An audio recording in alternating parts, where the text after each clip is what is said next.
Üdvözöllek! László Zoltán vagyok, értékesítés támogató és tréner.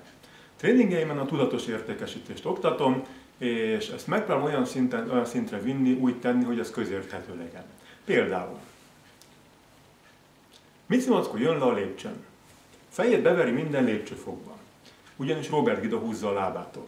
Meg van győződve, hogy csak így lehet közlekedni, néha ugyan kételje támad, de nincs ide átgondolni, mert megint beverte a fejét. Most így éljük le az életünket. Minden nap elénk áll valaki, azt mondja, kösd egy biztosítást. Meggondolom. Vegyél egy autót, meggondolom. Házasodj meg, meggondolom. Várj el, meggondolom. Bármit mondanak, mindig csak gondolkodunk. Na most ez az egyik olyan kifogás, amit mi nagyon nem szeretünk. És a tréningeinken ezt megpróbáljuk gyakorlatias módon rendbe tenni. Igaz?